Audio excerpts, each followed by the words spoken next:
Okay, Prabhuji. So shall we start now? Yes, Prabhu. Yes. Yes. Prabhu.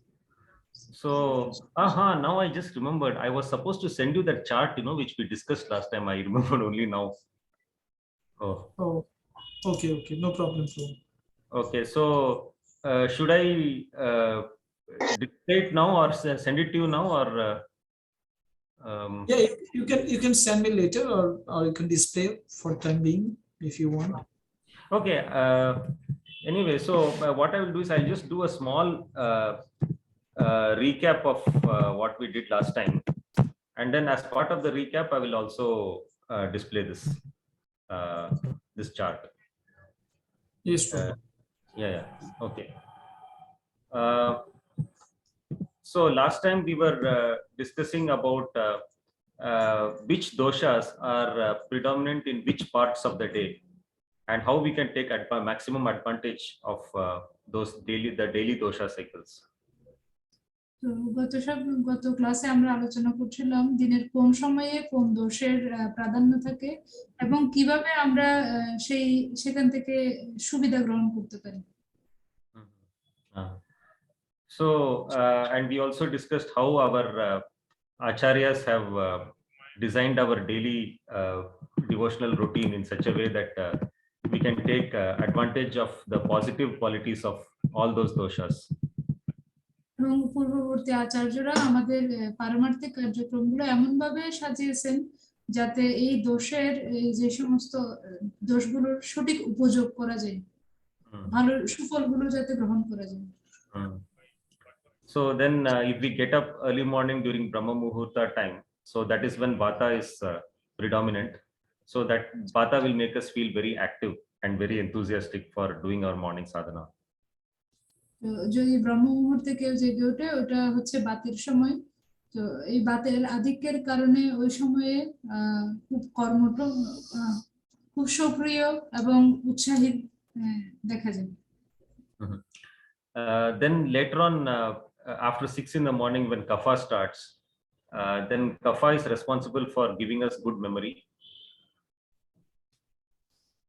এবং সকাল 6টার পর তখন সেই সময়টি হচ্ছে সেই সময়ে কফের প্রাধান্য থাকে এবং এর কারণে খুব ভালো স্মৃতিশক্তি থাকে। So that time when usually around morning 8 o'clock when we are listening to Bhagavatam class in the most temples, so at that time kapha is predominant, so whatever we hear we have good chance of remembering it. অধিকাংশ মন্দিরে সকাল 8টার দিকে Bhagavatam class হয়ে থাকে, যেটি কফের সময়ের অন্তর্গত। তো এই সময় যদি আমরা শ্রীমদ্ ভাগবতম থেকে শ্রবণ করি তখন সেটা আমাদের খুব ভালো মনে থাকবে। And also it is a good time for students to do their studies so that they can remember whatever they study. এবং এটি শিক্ষার্থীদের জন্য খুব ভালো সময়, কারণ এই সময়ে তারা যা কিছু করবে তাদের খুব ভালো সেটা মনে থাকবে। So and afternoon time is good, is the time when pitta is predominant. That is the best time for digesting the food. এবং afternoon time is টাইমটেবল হতো। পিত্তের সময়টা হচ্ছে এখানে ছবিতে দেখা যাচ্ছে 10টা থেকে 12টা। এই বৈকালিক সময়টা দুপুরের সময়টাতে, তখন মানুষের হজম শক্তি খুব ভালো থাকে। So if we have our prasadam at around 10 o'clock in the morning, then by the time it comes for digestion, it will be 12 o'clock. আমরা যদি আমরা সকাল 10টায় প্রসাদ গ্রহণ করলাম, তাহলে এটা 12টার মধ্যে সেই খাবারটা তখন হজম হয়ে যাবে। And after that in the evening vata will start. So and vata has got weak the digestive capacity is weak during that time. Sorry Prabhu, can you please repeat? In the evening vata will start and the digestion during that time is weak. এবং সন্ধ্যার দিকে তখন বাত বৃদ্ধিপ্রাপ্ত হয় এবং ওই সময় আমাদের হজম শক্তি কমে যায়। So we have very light meals in the evening, not heavy meals. সেজন্য সন্ধ্যার সময়ে যে খাবারটা আমরা গ্রহণ করি সেটা হতে হবে খুব হালকা প্রকৃতির, ভারী কোনো কিছু গ্রহণ করা যাবে না। And late in the evening, kapha starts again. So at that time, after sunset, so at that time the digestion will be even more weak. এবং সন্ধ্যার পরে তখন কফের সময় শুরু হয় এবং এই কফের সময়ে হজম শক্তি আরো দুর্বল হয়ে যায়। So it is not good to have heavy food around that time in the after sunset. সেজন্য সূর্যাস্তের পরে সন্ধ্যার সময় তখন ভারী কোনো কিছু গ্রহণ করা একেবারেই ঠিক নয়। But kapha again is responsible for good memory. So it is many devotees, they study Prabhupada's books sometimes in the night before going to bed. So that is a good idea.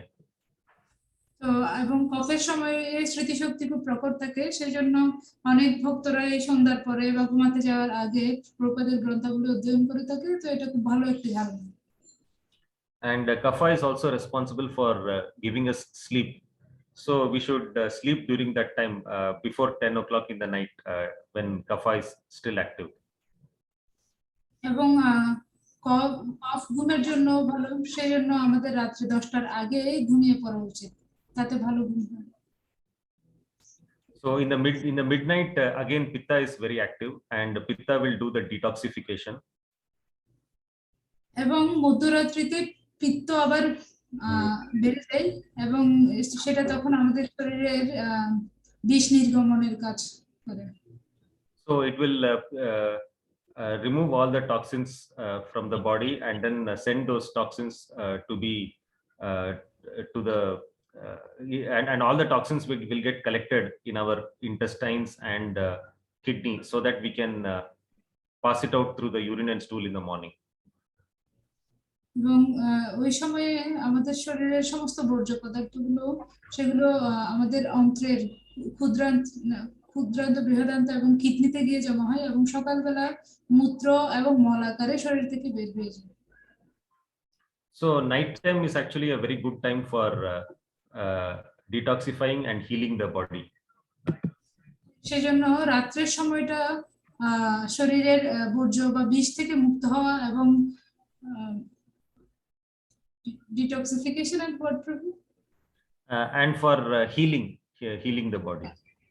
আমাদের রোগ মুক্তি এবং বিষ থেকে মুক্ত হওয়ার জন্য রাতের সময়টা হচ্ছে খুব উপযুক্ত সময়। So these days some youngsters, they have this habit of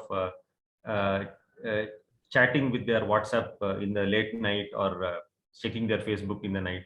So they spoil their sleep. So এই সময় দেখা যায় যে যুবক যুবতীরা অনেকেই রাত্রিকালীন সময়ে হোয়াটসঅ্যাপ বা বিভিন্ন সোশ্যাল মিডিয়াতে চ্যাট করে, যার কারণে রাত্রির ঘুমটা ঠিক হয় না। Or sometimes some people have some shift timings in their work, due to which they have to work till late in the night. আবার অনেকের ক্ষেত্রে দেখা যায় তাদের কাজে এরকম শিফট আছে, রাত্রিকালীন শিফটে যখন কাজ করতে হয় তখন তারা ঠিকমতো ঘুমাতে পারে না। So due to these reasons some people, they don't get good sleep in the night. এই সমস্ত কারণে অনেকে দেখা যায় তারা রাতে ভালোভাবে ঘুমাতে পারছে না। So this disturbs the detoxification process in the night, so the healing of the body slows down and we develop diseases. এবং এটার কারণে দেখা যায় তাদের শরীর থেকে যে বিষ বের করে দেওয়ার যে প্রক্রিয়াটা সেটা ঠিকমতো সম্পূর্ণ হতে পারে না এবং এর কারণে আস্তে আস্তে আমাদের যে শরীর স্বয়ংক্রিয়ভাবে নিজেকে সুস্থ করার যে প্রক্রিয়া সেটা ব্যাহত হয় এবং ধীরে ধীরে রোগ ব্যাধি তাদের শরীরে বাড়তে থাকে। Also sometimes people have dinner very late in the evening, and when the dinner is not properly, then the dinner will not be properly digested. That also disturbs the detoxification process in the night.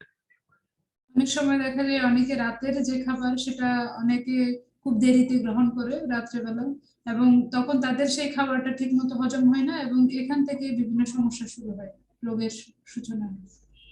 So that is why our acharyas have recommended that we go to bed early and wake up early. সেজন্য আমাদের আচার্যরা আমাদেরকে বলে গেছেন যাতে আমরা খুব তাড়াতাড়ি ঘুমাতে যাই এবং খুব তাড়াতাড়ি সহ্য ত্যাগ করি। So it is so this is good for our health and also for our devotional service. তো এটা আমাদের একই সাথে আমাদের স্বাস্থ্য এবং পারমার্থিক জীবনের জন্য ভালো। Okay, then I will send this chart to Rajeshwar Prabhu so he can send it to everybody. তো আমি এই যে চার্টটা এখানে দেখানো হচ্ছে সেটা আমি রাজেশ্বর প্রভুকে পাঠাবো, উনি সবাইকে পাঠিয়ে দেবেন।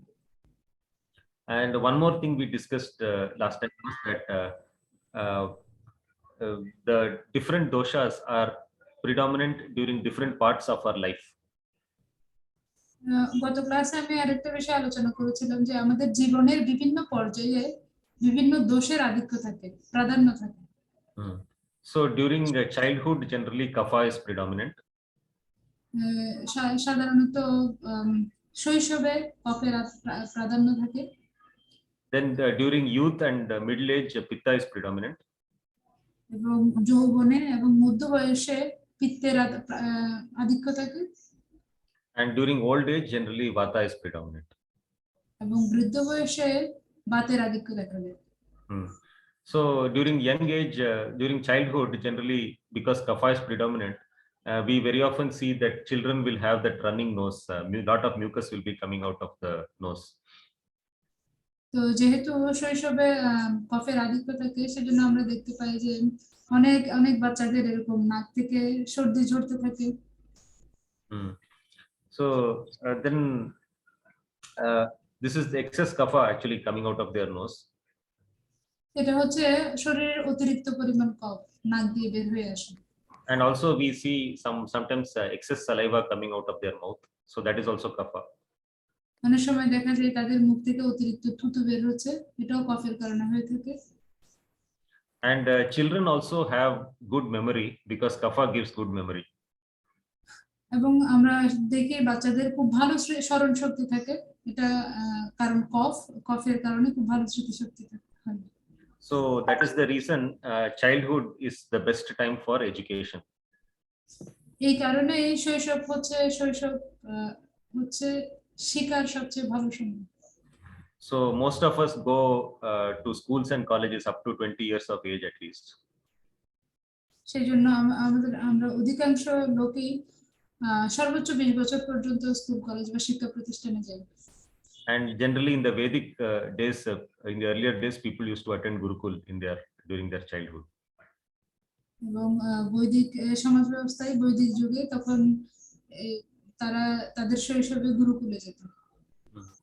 So during this time, whatever is learnt, it is retained in the memory during the childhood. এই সময়ে শৈশবে যা কিছু শেখা হয় সেটা মস্তিষ্ক ধারণ করে থাকে। So that is why we generally see children are very good at memorizing shlokas, but generally old people will struggle a lot.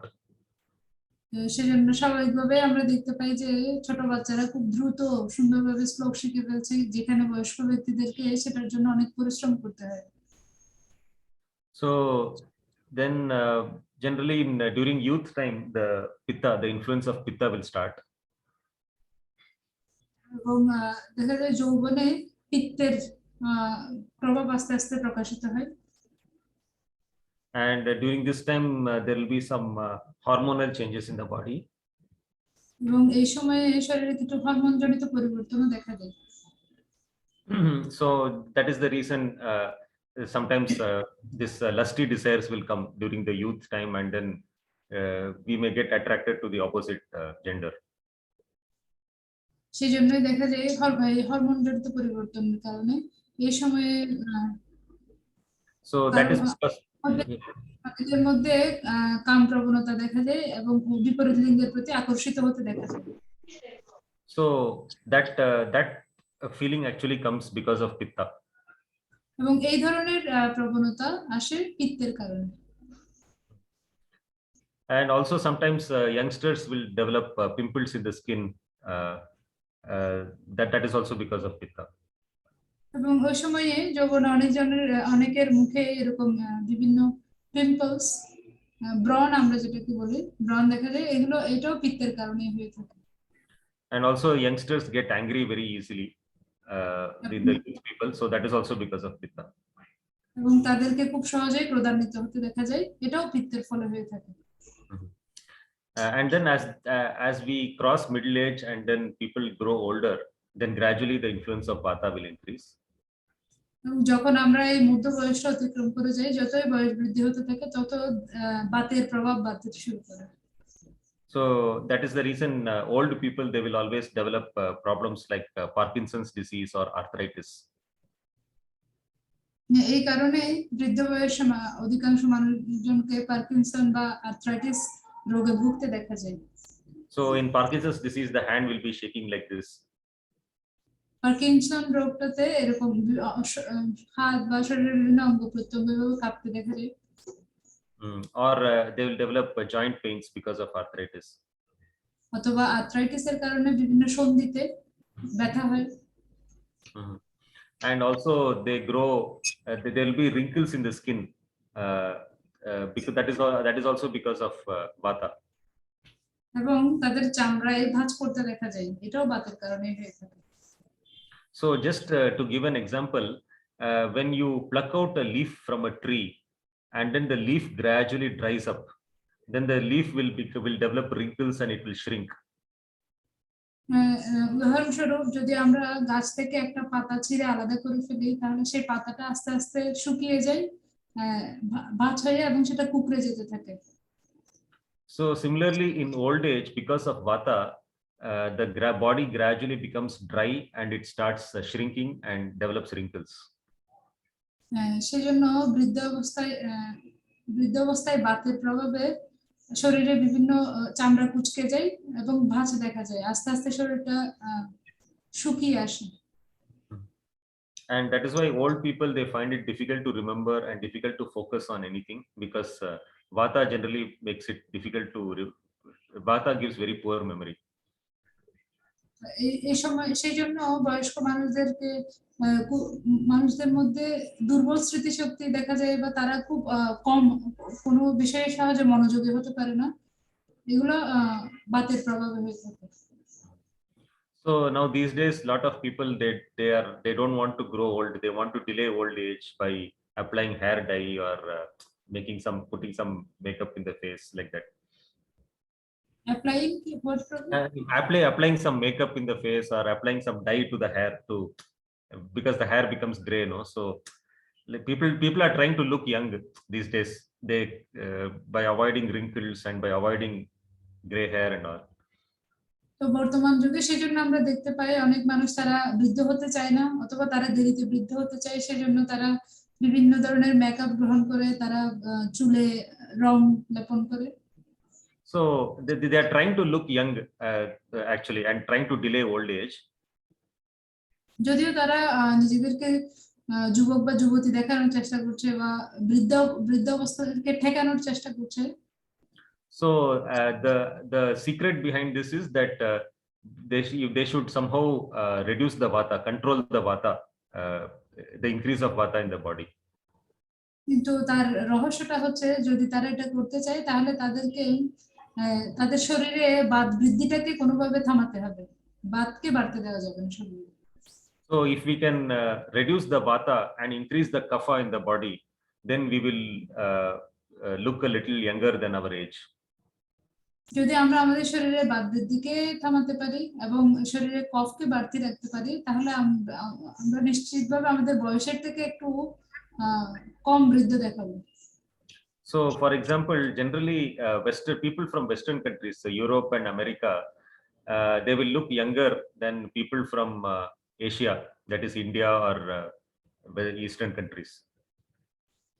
তো পাশ্চাত্যের দেশগুলোতে, পাশ্চাত্য বা ইউরোপের দেশগুলোতে দেখা যায় তাদেরকে ওই মানুষগুলোকে বয়সের তুলনায় দেখতে ছোট মনে হয়, আর তুলনামূলকভাবে ভারত বা এশিয়ার এই জায়গাগুলোতে আমরা যারা থাকি তাদের থেকে একটু বয়স বেশি বলে মনে হয়।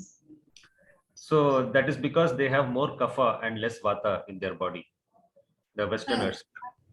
তার কারণ হচ্ছে তাদের শরীরে বাতের থেকে কফ বেশি রয়েছে। And generally people, Indians and people from Eastern countries, they have got more vata. Sorry প্রভু। And India, people from India and Eastern countries, they have got more vata. এবং দেখা যায় ইন্ডিয়া বা প্রাচ্যের দেশগুলোতে এই সমস্ত আমাদের এখানের অধিবাসীদের শরীরে অতিরিক্ত পরিমাণ বাত রয়েছে। So that is why we generally grow old faster compared to the Westerners. সেজন্য আমরা এই পাশ্চাত্যের মানুষের থেকে তুলনামূলকভাবে দ্রুত বৃদ্ধ হই। Okay, so this was a brief revision of what we did last time. তো এটা হচ্ছে আমরা গত ক্লাসে যা যা করেছি তার সংক্ষিপ্ত পর্যালোচনা। So now we will discuss some very common diseases and how different doshas are combining together to create diseases. তো আমরা এখন কয়েকটা ভিন্ন ভিন্ন রোগের কথা আলোচনা করব, কিভাবে তিনটি দোষের সমন্বয়ে এই রোগগুলো সৃষ্টি হয় সেটা আমরা দেখব। So most of the times a combination of the doshas will combine together to create some disease. অনেক সময়, অধিকাংশ সময়ে এই তিনটি দোষ একত্রে বিভিন্ন রোগ সৃষ্টি করে। So for example, we discussed earlier that primarily arthritis is caused by vata. তো আমরা আগে আলোচনা করেছিলাম যে প্রাথমিকভাবে আর্থ্রাইটিস বাতের কারণে হয়ে থাকে। But even the other doshas, even pitta will also have a role to play in arthritis. কিন্তু অন্যান্য আরো কিছু দোষ অথবা শুধুমাত্র অন্য আরো কিছু দোষ বা পিত্তেরও এটার পিছনে ভূমিকা রয়েছে। So today we will discuss how these different doshas are combining together to create some common diseases. তো আমরা আজকে সাধারণ কিছু রোগের পিছনে কিভাবে এই তিনটা দোষ সমন্বিতভাবে কাজ করে তা দেখব।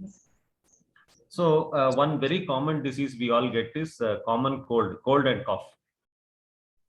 আমরা এই খুব সাধারণ একটা রোগ যেটা আমাদের সবারই হয়ে থাকে, সেটা হচ্ছে সর্দি কাশি। So generally in cold this mucus comes out of the nose. We'll get running nose. সর্দির সময়ে আমাদের নাক দিয়ে বিভিন্ন শ্লেষ্মা বের হয়ে আসে। So generally this mucus, we have studied earlier that this mucus is actually kapha. তো এই যে এই শ্লেষ্মাটা সাধারণত সেটি কফের, এটি কফ। Yes, but sometimes, but very often what happens is that when the pitta in the body increases, the heat in the body increases, then the excess pitta will melt the kapha inside the body and then throw it out through the nose. কিন্তু অধিকাংশ সময়ে যেটা হয়ে থাকে, আমাদের শরীরে যখন পিত্ত বেড়ে যায়, সেই অতিরিক্ত পরিমাণ পিত্ত বা তাপের কারণে কিছু কফ, শরীরে থাকা কফ গলে যায় এবং সেই অতিরিক্ত কফটাই আমাদের নাকে সর্দি হয়ে বা শ্লেষ্মার আকারে বের হয়ে আসে। So just like when we light a candle, the flame of the candle will melt the wax and then the wax will start flowing down, the liquid wax. তো যেরকম আমরা যদি একটা মোমবাতি জ্বালাই, সেই মোমের তাপে সেই আগুনের তাপে ওই মোমটা গলতে শুরু করে এবং গলে সেটা নিচে পড়তে থাকে। So sometimes so similarly in this case the flame is like pitta and then the wax is like kapha. তো এই একই রকম ভাবে পিত্তটা হচ্ছে সেই আগুনের মতো এবং পিত্তটা হচ্ছে আগুন এবং কফ হচ্ছে সেই মোমের মতো। So when the pitta becomes high, it will melt the kapha inside the body and then the kapha the liquid kapha will start flowing out through the nose. তো আমাদের শরীরে যখন পিত্ত বেড়ে যায় তখন কফটা গলতে শুরু করে এবং সেটা সর্দি আকারে তখন নাক দিয়ে বের হয়। So in this case the pitta is melting the kapha and throwing it out of the nose. এইভাবে দেখা যায় পিত্ত শরীরের অতিরিক্ত কফকে গলিয়ে ফেলে এবং শরীর থেকে বের করে দেয়। So in this case that means even though the nose is running due to kapha, the real culprit here is actually pitta. তো যদিও নাকে সর্দি জড়ছে এটা কফের কারণে, এটাই কফ, কিন্তু এখানে মূল দোষটা হচ্ছে পিত্তের। So in this case, yeah, so in this case we should focus more on pitta, and once the pitta comes down, then the kapha will stop coming out of the nose. তখন এই ক্ষেত্রে আমাদেরকে পিত্তের উপর মনোযোগ পিত্তটাকে ভারসাম্যে আনতে হবে, এবং পিত্ত যখন কমে যাবে তখন আমাদের এই কফ যে গলে বের হয়ে আসছে সেটাও বন্ধ হয়ে যাবে। So in this case, it is actually an example of cold due to heat. তো এটা হচ্ছে ঠান্ডার কারণে, তাপের কারণে যে So that means we have got cold due to heat. আচ্ছা, তাপের কারণে আমাদের শরীরে তখন সর্দি দেখা দেয়, তাপ বেড়ে যাওয়ার কারণে সর্দি হচ্ছে। So now there is also another example. Now in this case, cold is due to a combination of pitta and kapha. তো এই ক্ষেত্রে সর্দি হচ্ছে কফ এবং পিত্তের সমন্বয়ে হলো। So the pitta is melting the kapha and pushing it out of the nose. পিত্ত শরীরের কফটাকে গলিয়ে সেটাকে বাইরে বের করে দিচ্ছে। But sometimes there can be cold due to only kapha without pitta also. আবার মাঝে মাঝে সর্দি কেবলমাত্র কফের কারণে হতে পারে, সেখানে পিত্ত কোনোভাবে সম্পর্কযুক্ত নয়। So in that case, there could be a lot of excess mucus in the chest, due to which we may be having some chest congestion. এবং ওই ক্ষেত্রে দেখা যাবে তখন বুকে অনেক পরিমাণ কফ জমে যায় এবং so in that case, that excess kapha that is there in the chest may sometimes come out through the nose. এবং সেক্ষেত্রে ওই যে বুকে জমে থাকা অতিরিক্ত কফ মাঝে মধ্যে নাক দিয়ে বের হয়ে আসতে পারে। So in that case, the cold was only due to kapha. There is no pitta. এক্ষেত্রে এই সর্দির জন্য দায়ী হচ্ছে কেবলমাত্র কফ, এখানে পিত্তের কোনো সম্পর্ক নেই। Okay, so now how to make out whether the cold that we are having, whether it is due to kapha or due to pitta? এখন ধরুন আমাদের সর্দি হচ্ছে, তাহলে কিভাবে আমরা বুঝবো এটা কি কফের কারণে হচ্ছে না কফ এবং পিত্ত দুটোর কারণে হচ্ছে? So in this case, I will give you many ways of trying to finding that out. আমি আপনাদের এটা বোঝার জন্য আমি এখন আপনাদেরকে কিছু কৌশল শিখিয়ে দেব। So if you are having chest congestion, then if you are having cold, then you should check whether you are also having chest congestion. হ্যাঁ, এখন আপনার যদি সর্দি থাকে তাহলে আপনাকে এটা দেখতে হবে যে কি আপনার বুকে কফ জমেছে কিনা। That is whether you are having excess mucus in the chest and some breathing difficulty. মানে আপনার বুকে অতিরিক্ত কোনো কফ আছে কিনা বা আপনি শ্বাসকষ্টে ভুগছেন কিনা, আপনার শ্বাস প্রশ্বাস নিতে কষ্ট। So if you are having that chest congestion, that means it is a kapha problem. যদি আপনার বুকে কফ জমে থাকে, আপনার শ্বাস প্রশ্বাসে একটু অসুবিধা হচ্ছে, তাহলে এটি কফের সমস্যা।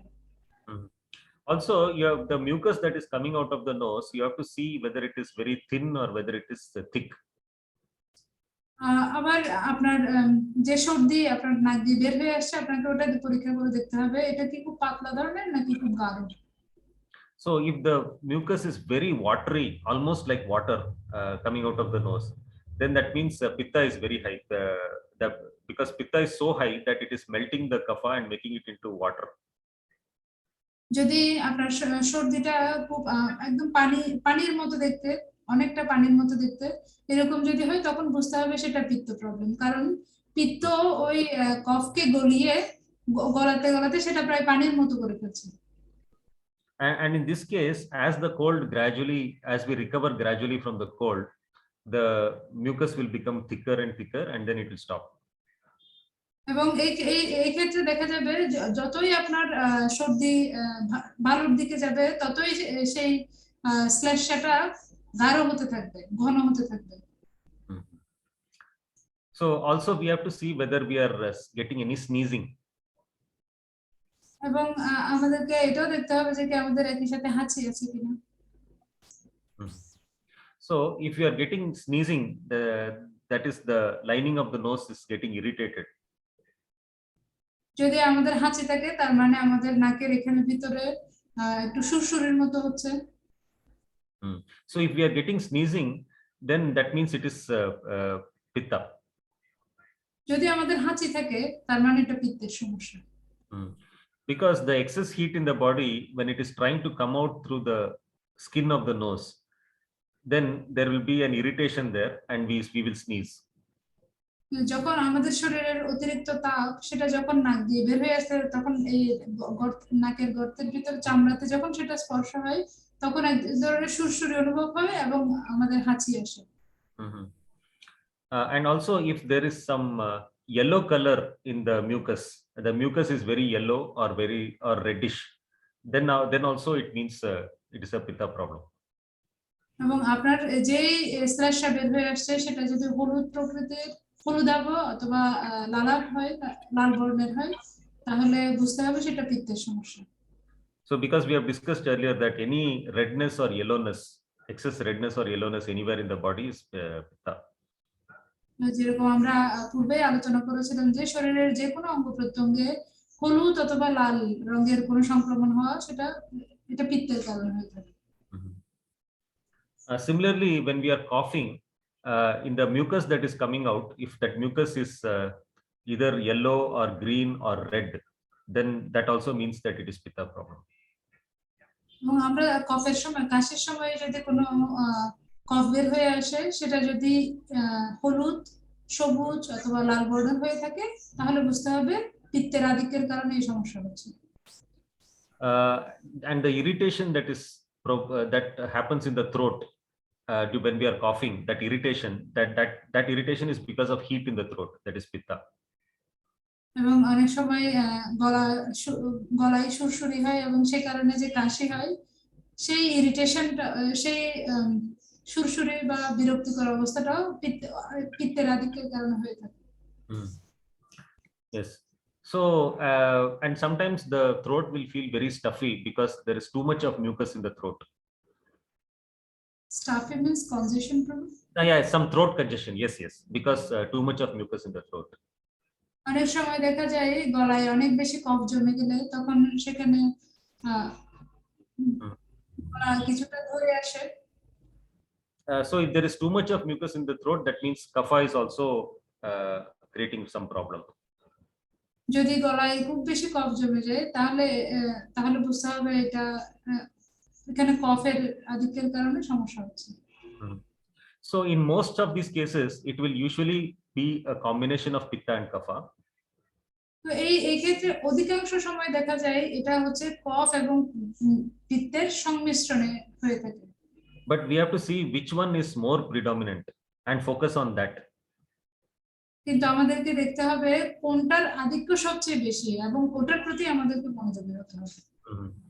So now to find out whether pitta is predominant or kapha is predominant, I just explained for the last few minutes how to find out. তো এখানে কি পিত্তের আধিক্য বেশি নাকি কফের আধিক্য বেশি সেটা বোঝার জন্য আমি গত কয়েক মিনিট ধরে বর্ণনা করলাম। Okay, then fever is another common problem. জ্বর আরেকটা খুব সাধারণ সমস্যা। So fever is again predominantly a pitta problem. জ্বরও মূলত একটা পিত্তের সমস্যা। Okay, but sometimes kapha might play a role in fever. কিন্তু মাঝে মাঝে কফও এর ক্ষেত্রে কিছুটা ভূমিকা পালন করতে পারে। Sometimes when we develop too much of mucus in the chest or in the sinus glands. Yes, yeah, okay. So sometimes when we develop too much of mucus, that is kapha, in the chest or in the sinus glands, then the body will try to increase the heat in order to melt the kapha and throw it out. অনেক সময় বুকে অথবা sinus গ্রন্থিতে যদি অতিরিক্ত কফ জমে যায় তখন আমাদের শরীরে অটোমেটিক স্বয়ংক্রিয়ভাবে পিত্ত বেড়ে গিয়ে সেই জিনিসগুলোকে গলিয়ে বাইরে বের করে দেওয়ার চেষ্টা করে। So in this case, the pitta will increase and then we may get a fever. এই কারণে পিত্ত বেড়ে যেতে পারে এবং আমাদের শরীরে জ্বর হতে পারে। So in this case, because of the kapha, the pitta also increased and then created the fever. তো এই ক্ষেত্রে দেখা যায় পিত্তের আধিক্যের কারণে আমাদের শরীরে তাপমাত্রা বেড়ে যায় এবং জ্বর হচ্ছে। Okay, so and throat infection is also a pitta problem, because as we have discussed, any infection is a pitta problem. গলায় যে কোনো ধরনের সংক্রমণ সেটাও প্রবলেম, যেহেতু আমি আগেও বলেছিলাম যে যে কোনো ধরনের ইনফেকশন সেগুলো হচ্ছে পিত্তজনিত। So when we are having pain while swallowing the saliva or swallowing the food, throat pain, so then that is a pitta problem. Sorry, Prabhu? Now, like when we have this throat infection, we have pain while swallowing the saliva or swallowing the food, throat pain. So that pain is because of pitta. Swallowing the throat and saliva. No. So now, for example, sometimes when we are swallowing the food, the throat pains. Okay. Yeah. অনেক সময় Yeah. আমরা খাবার চিবানোর সময় বা গিলার সময় গলায় ব্যথা হচ্ছে।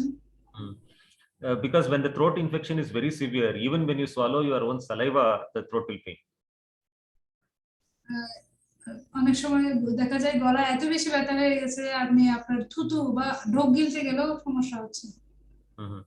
But okay, so this is also a pitta problem because of throat infection. এটাও একটা পিত্তের সমস্যা, গলা ব্যথা জনিত, গলায় সংক্রমণ।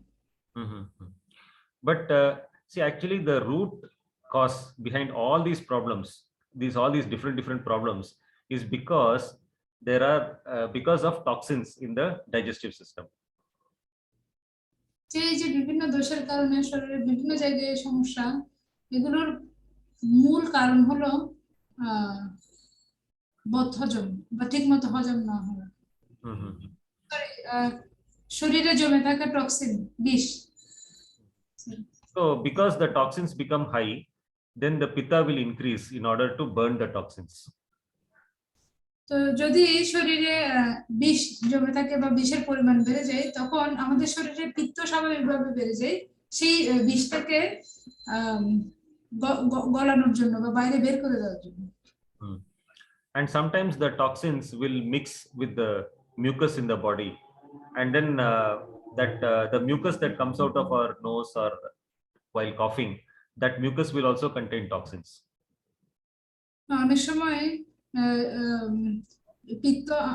পিত্ত শরীরের টক্সিনকে এবং শরীরে জমে থাকা শ্লেষ্মাগুলোকে গলিয়ে ফেলে, এবং এই টক্সিনগুলো শ্লেষ্মার সাথে মিশ্রিত হয়ে আমাদের মুখ এবং নাক দিয়ে বের হয়ে আসে। তার মানে ওই শ্লেষ্মাগুলোর ভিতরেও কিছু পরিমাণ বিষ রয়েছে। So sometimes these toxins will mix with the mucus or the water in the body. অনেক সময় সেই টক্সিনগুলো, শরীরে জমে থাকা টক্সিনগুলো শ্লেষ্মা বা আমাদের শরীরে যে তরল পদার্থ রয়েছে তার সাথে মিশ্রিত হয়ে যায়। And then the toxins will rise up, and if the toxins mixed with the mucus, when that toxins will rise up, and then they will enter the chest or they will come to the throat and then create that mucus problem. এই টক্সিনটা যখন আমাদের শরীরের পানি বা শ্লেষ্মার সাথে মিশে যায়, তখন সেটা উপরের দিকে উঠে এসে অনেক সময় বুক বা গলার এদিকে এসে অস্বস্তিকর একটা অবস্থা হয়। So now so that is why for all these problems, one generally it is good to, whenever we are having all these problems, it is good to eat very light food which is very easy to digest, so that we will not have more toxins in the stomach. তো যখনই এই ধরনের কোনো সমস্যা হচ্ছে তখন আমাদের খুব সহজে হজম হয় বা হালকা ধরনের খাবার খাওয়া উচিত, যাতে এটা শরীরের নতুন কোনো বিষ সৃষ্টি না করে। And it is generally good idea to, if possible, we can also do some fasting, so that that fasting will also clear out some burn out some of the toxins in the stomach. অথবা অনেক সময় দেখা যায় আমরা উপবাস করতে পারি, সেই উপবাসের কারণে এই টক্সিন গুলো শরীর থেকে বের হয়ে আসার সুযোগ পায়। And it is also very good to drink lot of warm water, because the water will reduce the pitta, and also it will remove the toxins. It will wash out the toxins from the stomach.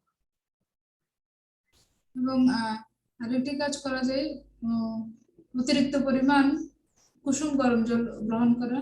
সেই গরম জল আমাদের শরীর থেকে শরীরের পিত্তটাকে কমিয়ে দেয় এবং শরীরে যে টক্সিন গুলো জমা হয়েছে সেগুলো বাইরে বের করে দেয়। So also we can take some herbal, there are some herbal teas that are available which will burn out the toxins in the stomach and reduce the fever. এবং আমরা কিছু হার্বাল চা, হার্বাল টি গ্রহণ করতে পারি, যেটা টক্সিনকে বাইরে বের করে দেয় এবং তাপমাত্রাটাকেও কমিয়ে আনে। It is generally a good idea to mix ginger powder with ghee and have it in hot water. Ginger powder with ghee and hot water. Yes, yes. আপনারা আদা পাউডারের সাথে ঘি মিশ্রিত করে সেটা গরম জলে দিয়ে গ্রহণ করতে পারেন। So the ginger powder will burn out some toxins from the stomach, and then the ghee will control the heat. It will neutralize the heat of the ginger. তো এই আদা পাউডার সেটা আমাদের পাকস্থলীতে জমে থাকা টক্সিনকে পুড়িয়ে ফেলবে এবং সেখানে আদায় যে তাপটা উৎপন্ন করে সেটা ঘি প্রশমিত করে দিবে। ঘি সেই তাপটাকে নিয়ন্ত্রণ করবে। So, and it is better to have warm water when we are having this cold, cough and fever. It is better to drink warm water instead of room temperature water. যখনই আমাদের জ্বর, সর্দি, কাশি এই ধরনের সমস্যা থাকবে, স্বাভাবিক তাপমাত্রায় জল গ্রহণ করার থেকে কুসুম গরম জল গ্রহণ করা ভালো। Because room temperature water, when we drink, when the pitta is very high, that time if we drink room temperature water, it will actually make the pitta even worse. যদি আমাদের শরীরে কফ বা জ্বর থাকা অবস্থায় আমরা স্বাভাবিক তাপমাত্রার জল গ্রহণ করি, তখন দেখা যাবে সেটা পিত্তকে আরো বাড়িয়ে দেয় এবং পুরো পরিস্থিতিটাকে আরো খারাপ করে দেয়। Okay, because we discussed earlier that when the pitta is very high, like for example, let's say we have a hot bulb, and then we pour water on the bulb, suddenly cold water, then suddenly the bulb will burst. তো যদি পিত্ত বেশি থাকে, উদাহরণস্বরূপ একটা গরম ভাল্বের উপর আমরা যদি ঠান্ডা জল ঢালি, তাহলে দেখা যাবে সেই গরম ভাল্বটা, উত্তপ্ত ভাল্বটা তখন বিস্ফোরিত হবে। So similarly, when the pitta is very high and then we suddenly drink cold water, the pitta will burst and become worse. যদি আমাদের শরীরে পিত্ত বাড়তি থাকে এবং ওই সময় আমরা যদি স্বাভাবিক তাপমাত্রা বা ঠান্ডা জল গ্রহণ করি, তাহলে সেই ঠান্ডা জল আমাদের শরীরে পিত্তকে আরো বাড়িয়ে দেবে। So it is better to drink warm water in such cases. তো তাই সেজন্য ভালো হচ্ছে কুসুম গরম পানি। Okay, so now I will discuss some digestive problems which are again very common. এখন আমি কিছু হজমজনিত কিছু সমস্যা আলোচনা করব, যেগুলো খুব সাধারণভাবে সবার মধ্যে দেখা যায়। So when we get loose motions, that is the stools are coming watery, then usually it is a pitta problem. যদি পাতলা পায়খানা হয় তাহলে বুঝতে হবে এটা পিত্তের সমস্যা। So for example, if let's say the pitta in the intestine becomes very high, then the pitta will melt the kapha, and then the kapha will come out through the in the form of stools, in a liquid watery form. তো যদি আমাদের No, I'll repeat again. So when the pitta in the intestines becomes very high, then the pitta will melt the kapha inside the intestines, and then the kapha will come out in the form of loose motions. আচ্ছা, পাকতন্ত্রে যদি পিত্ত বেড়ে যায় এবং সে অতিরিক্ত পিত্ত সেখানে জমে থাকা কফকে গলিয়ে দেয় এবং সেই গলিত কফ আমাদের মলের সাথে বের হয়ে আসে, যেটাকে আমরা পাতলা। Okay. So if the stools are watery or if the stools are very thin and very loose, I mean, so that means it is a pitta problem. যদি মল দেখতে খুব পাতলা বা একদম পানির মতো হয় তাহলে এটা পিত্তের সমস্যা। So similarly, again, if there is blood in the stools or blood even while coughing, so blood anywhere, so that is again a pitta problem, like piles or hemorrhoids, for example. যদি মলের সাথে রক্ত দেখা যায় অথবা কফের সাথে রক্ত দেখা যায়, তাহলে রক্ত যদি কোনো কিছুতে থাকে তাহলে বুঝতে হবে এটা পিত্তের সমস্যা। And if it is a constipation problem, that is the stools are very hard and they are not coming out easily, then it is a vata problem. এবং যদি মল খুব শক্ত হয়ে যায়, যেটা খুব সহজে বের হতে চাচ্ছে না, এরকম যদি হয় তাহলে সেটা বাতের সমস্যা। So okay, sometimes, so generally constipation is mostly because of vata, but sometimes it can be because of pitta also. সাধারণত কোষ্ঠকাঠিন্য পিত্তে বাতের কারণে হয়ে থাকে, তবে মাঝে মধ্যে দেখা যায় পিত্ত এতে কিছু ভূমিকা রাখছে। So sometimes if the large intestine, the surface of the large intestine becomes very dry and there is no lubrication, then the stool is not able to come out. So, and then we will have gas problem also. So that means that constipation is because of vata. যদি বৃহদান্তের উপরিভাগটা শুষ্ক প্রকৃতির হয়, তখন দেখা যায় মল খুব শুকিয়ে যায় এবং শক্ত হয়ে যায়। কনস্টিপেশন জন্য কোষ্ঠকাঠিন্য দেখা যায়। আচ্ছা, এর কারণে কোষ্ঠকাঠিন্য হয়ে থাকে। Okay, was it clear, Mataji? Please repeat, Prabhu. Okay, so sometimes let's see that there is actually a lubrication in the surface of the large intestine which helps the stools to come out easily. So because of vata, that lubrication will get dried up and then the stool will not come out so easily. So this is a vata problem. বৃহদান্ত্রে স্বাভাবিকভাবে কিছু তরল পদার্থ থাকে, যে তরল পদার্থের কারণে মলমূত্র খুব সহজে ওই তরলের কারণে চলাচল করতে পারে এবং মলদ্বার দিয়ে বের হয়ে আসে। কিন্তু যখন সেই তরল পদার্থটা শুকিয়ে যায় বাতের কারণে, তখন ওইখানে মল শক্ত হয়ে যায় এবং এর ফলে কোষ্ঠকাঠিন্য দেখা দেয়। And sometimes and if this along with constipation, if there is also some gas, that also means that it is a vata problem. It is confirmed that it's a vata problem. কোষ্ঠকাঠিন্যের সাথে যদি একই সাথে আপনার গ্যাসের সমস্যা থাকে, তাহলে বুঝতে হবে এটা কমনলি বাতের সমস্যা। And sometimes if the stool is very hard generally, then that also means that it is a vata problem. এবং যদি দেখা যায় মল খুব শক্ত প্রকৃতির, তাহলে বুঝতে হবে এটা বাতের সমস্যা। So there are some cases where the constipation can be because of pitta also.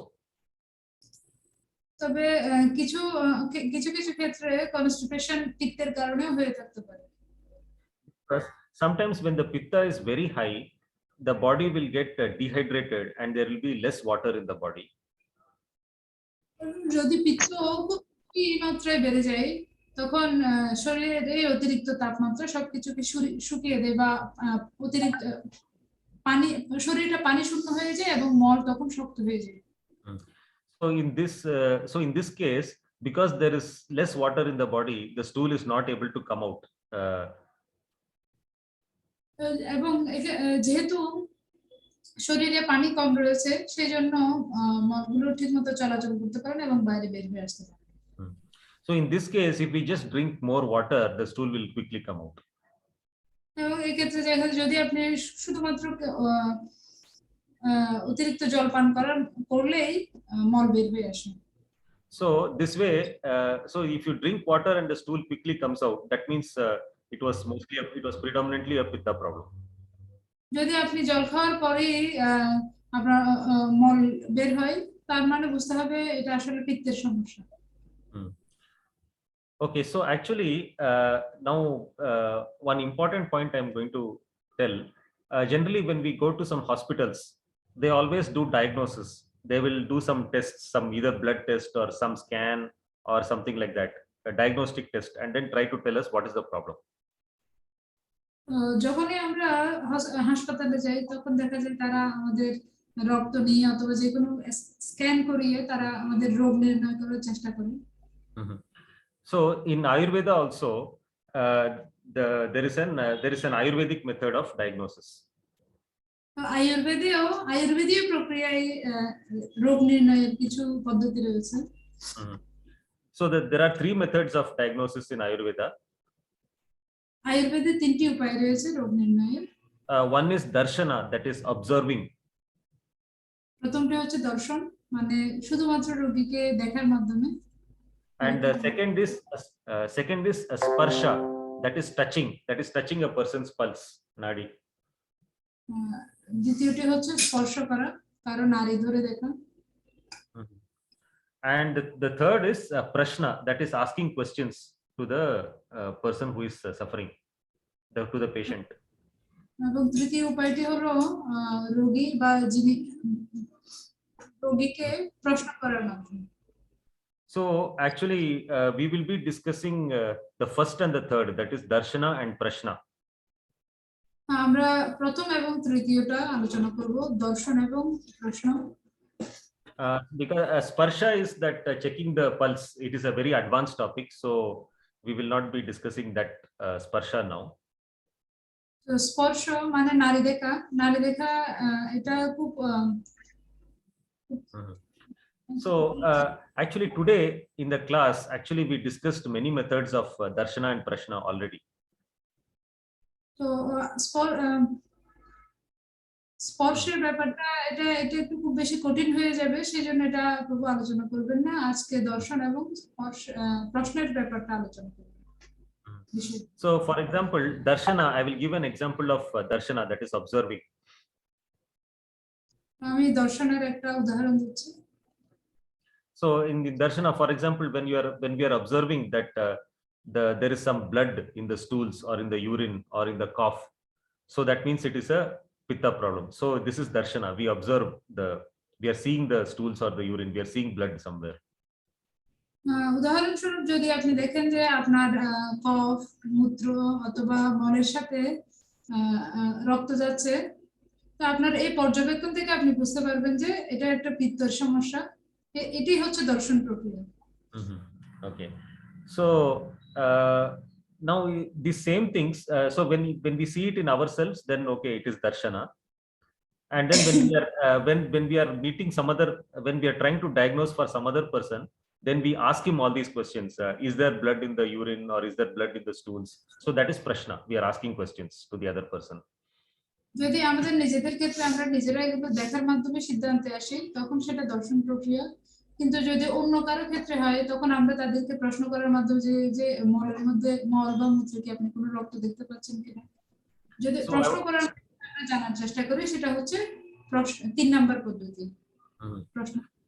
Okay, so then similarly I was explaining how to find out whether a cold is because of kapha or because of pitta. So that is also another example of diagnosis using prashna, that is we ask these questions to that person. আমি আলোচনা করছিলাম যে যে কাশি বা কফ, সেটা কি কফের কারণে হচ্ছে নাকি পিত্তের কারণে হচ্ছে। তো এগুলো আমরা জিজ্ঞাসা করার মাধ্যমে, রোগীর কাছ থেকে জিজ্ঞাসা করার মাধ্যমে জানা যায়। তো এগুলো হচ্ছে 3 নাম্বার পদ্ধতির অন্তর্গত। And sometimes we can observe how the mucus is, whether the mucus is yellowish or whether it is watery. So that is again darshana. আবার অনেক সময় আমরা নিজেরাই পরীক্ষা করতে পারি যে স্প্ল্যাশা বা কফ বের হয়ে আসছে, এটা কি পানির মতো দেখতে নাকি এটা হলুদ বর্ণ, এটার মাধ্যমে আমরা নির্ণয় করতে পারি। Okay, so of course so far we right now we are discussing only simple diseases like cold, cough or fever or digestion problems. তো এই পর্যন্ত আমরা কিছু খুব সাধারণ কিছু সমস্যার কথা আলোচনা করলাম, যেরকম কাশি, কফ, বদহজম, কোষ্ঠকাঠিন্য। Okay, now how to diagnose more difficult problems like kidney problems or liver disorder or something, that is a little more advanced. So that we will how to detect those problems with darshana, sparsha and prashna. Those things we will discuss in the later classes. তো আরো কিছু উচ্চস্তরের রোগ, যেরকম জটিল কিছু রোগ, যেরকম কিডনির সমস্যা বা kidney problem and liver problem, kidney বা লিভারের এই ধরনের যে জটিল সমস্যাগুলো, সেগুলো কি সমস্যার কারণে হচ্ছে, কিভাবে রোগ নির্ণয় করতে হবে দর্শন, স্পর্শ এবং প্রশ্নের মাধ্যমে, সেটি আমি পরবর্তী ক্লাস আলোচনা করব। So in the next class also we will further discuss about darshana and sparsha, the darshana and prashna which we discussed today. We will continue this next week also, because this is a very important topic and requires a lot of explanation. তো দর্শন এবং প্রশ্নের যে প্রক্রিয়াটি, সেটা আমি পরবর্তী আগামী ক্লাসে আলোচনা করব, কারণ এই টপিকটা এটা অত্যন্ত বিস্তৃত এবং এটা খুব গুরুত্বপূর্ণ। So are there any questions on what we discussed today? আপনাদের কি আজকের আলোচনা থেকে কোনো প্রশ্ন আছে?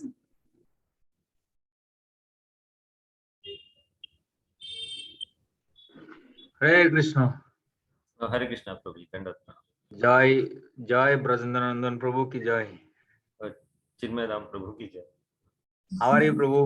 Yeah, fine, Prabhu. Yes, Prabhu. My question is,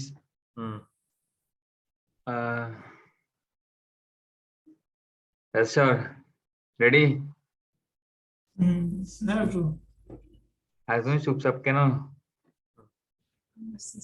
আমার জব বাকি ছিল, জব করতে গিয়েছিলাম। আচ্ছা, আমার প্রশ্ন, বিশেষ করে বালক বয়সে কপের আধিক্য থাকে, যার ফলে ওরা বুদ্ধিমান হয়। তো এক্ষেত্রে অনেক সময় এই বালকদের যে কপের ব্যালেন্সটা ঠিক রাখার জন্য কি করা উচিত? So in the early age of a boy, so he has coffee is predominant. Coffee is dominated, so that is why his intelligence is very sharp. Oh, memory is good. He has good memory. Yeah, kapha gives memory, pitta gives intelligence. Yes, so yeah, so he has good memory. So how to balance it to maintain? How to maintain this good memory till Yes. So for maintaining the good memory, we have to make sure that we have to maintain a good level of kapha. So for that, yes, Mataji, you want to translate? ভালো স্মৃতিশক্তি ধরে রাখতে চাইলে তখন আমাদের কফের ওই মাত্রাটাকেও ঠিকমতো ভারসাম্যটাকে বজায় রাখতে হবে। So for that, we have to the best source of kapha is cow ghee, pure cow ghee. কফের ভালো একটা উৎস হচ্ছে বিশুদ্ধ গাভী থেকে না বিশুদ্ধ ঘি, দেশি গাভীর ঘি। Yes, and also if it is pure cow milk, then milk is also excellent. All milk products and ghee have got excellent kapha and they give good memory. তো যদি এটা গাভীর খাঁটি দুধ হয় তাও খুব ভালো। গাভী দুধ বা দুগ্ধজাত পণ্য যেরকম দুধ এবং ঘি, এই দুটোই হচ্ছে কফের খুব ভালো উৎস। So that is why Prabhupada has told that milk and ghee, they develop the tissues in the brain, so which will give the ability to understand the higher spiritual subjects.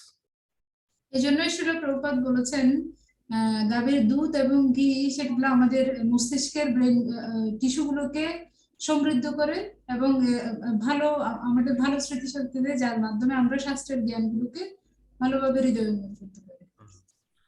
So then and also all kapha related foods, like generally if we take more protein in the food, protein and fat, generally they have got more kapha. So এবং সব কফের সাথে সম্পৃক্ত খাবার দাবার যেরকম protein, উচ্চ protein সমৃদ্ধ খাবার দাবার এবং fat, yes, fat. Yes. But more important than that, that is that we should keep the vata and pitta under control. এবং এর থেকেও বেশি গুরুত্বপূর্ণ হচ্ছে আমাকে বাত এবং পিত্ত এই দুটাকে নিয়ন্ত্রণে রাখতে হবে। Because kapha gives us good memory. কারণ কফ আমাদের ভালো স্মৃতিশক্তি দেয়। But if vata becomes high, then it will dry up the kapha, and if pitta becomes high, it will melt the kapha and destroy it. কিন্তু যদি শরীরে বাত বেড়ে যায় তখন সে ওই কফটাকে শুকিয়ে দিবে, অথবা যদি শরীরে পিত্ত অধিক হয়ে যায় তখন সেটা কফকে গলিয়ে দিবে। So we should maintain the vata pitta in the correct balance, and we should prevent them from becoming high, so that way the kapha with the body will be preserved, and the memory will also be good. তো ভাবে আমাদের বাত এবং পিত্তের সঠিক সমন্বয় বজায় রাখতে হবে, এবং বাত পিত্ত যখন ব্যালেন্সে থাকবে তখন স্বাভাবিকভাবে সেখানে কফের আধিক্য থাকবে এবং সব সময় সে তার ভালো স্মৃতিশক্তি থাকবে। And that is also another reason why the acharyas have given us these 4 regulative principles. এবং এটার আর অন্যতম একটি কারণ হচ্ছে আচার্যরা যে আমাদের এই যে 4টি বিধিনিষেধ দিয়েছে তার অন্যতম একটি কারণ হচ্ছে এটি। So for example, if we break some regulative principle, like for example, if we have too much of illicit sex, then that illicit sex will create lot of lust, and the lust is again pitta, so that pitta will melt all the excess, the kapha in our body, and it will reduce our memory.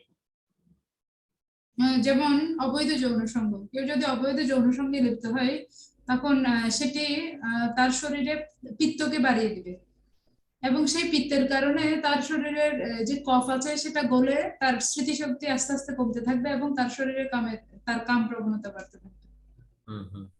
So that is why people who are too much addicted to illicit sex, they will have less memory and less lifespan also. সেই জন্যই দেখা যায় যারা অবৈধ যৌন সঙ্গে প্রবৃত্ত, অতিরিক্ত বেশি আসক্ত, তাদের স্মৃতিশক্তি কম হয়ে থাকে এবং তাদের আয়ু কম হয়ে থাকে। And generally sattvic food generally gives better memory. Rajasic and tamasic food will reduce the memory. এবং সাধারণত সাত্বিক খাবার দাবার ভালো স্মৃতিশক্তি সরবরাহ করে এবং রাজসিক তামসিক যে খাবারগুলো রয়েছে সেগুলো স্মৃতিশক্তিকে কমিয়ে দেয়। So those there are 3 shlokas in Bhagavad Gita 17th chapter which are explaining which foods are sattvic, rajasic and tamasic.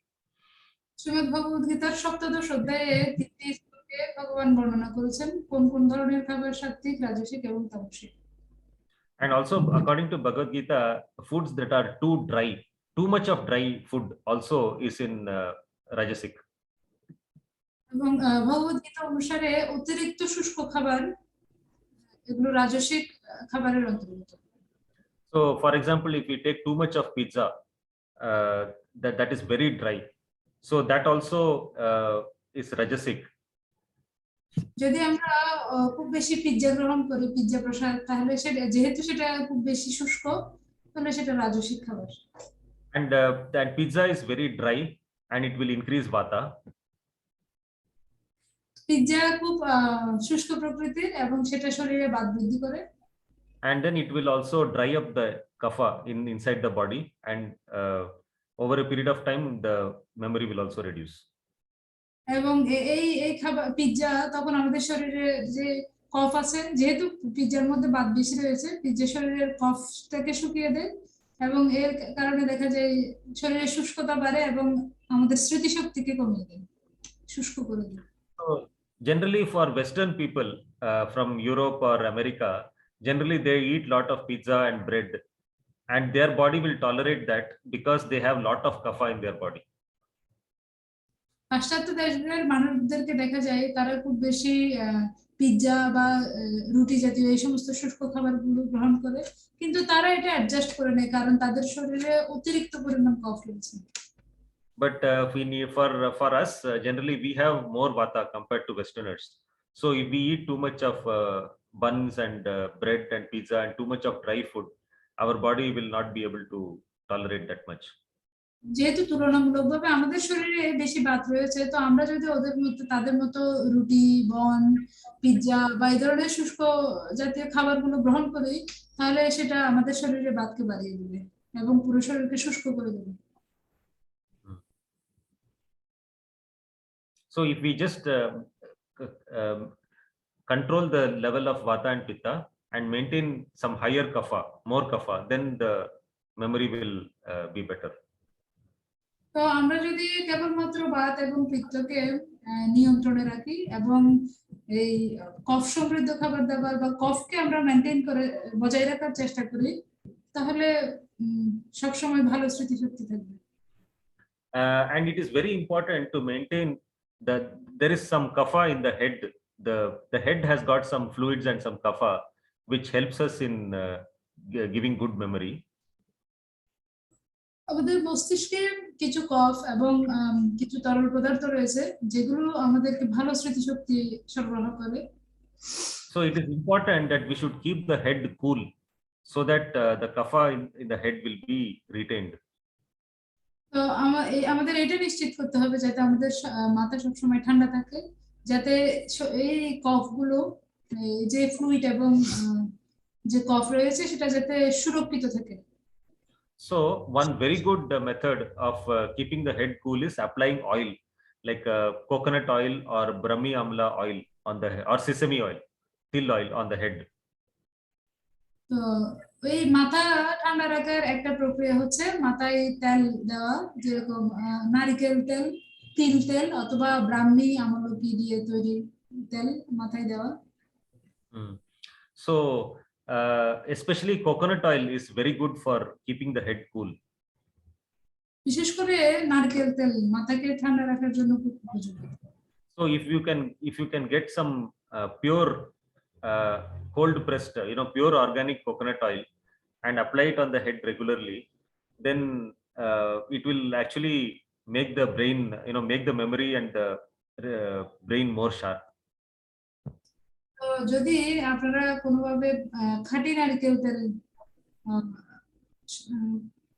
সংগ্রহ করতে পারেন এবং সেটা নিয়মিতভাবে সেটা যদি মাথায় আপনারা দিতে পারেন, তাহলে দেখা যাবে এটা মাথাকে ঠান্ডা রাখবে এবং ভালো সবসময় স্মৃতিশক্তিও সবসময় ভালো থাকবে।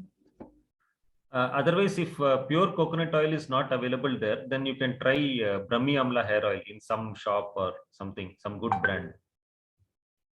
তো আচ্ছা, প্রভু এর আগে যেটা বলেছিলেন নারকেল তেলটা বলেছেন কোল্ড প্রেস, মানে অর্গানিক নারকেল তেল, বিশুদ্ধ নারকেল তেল।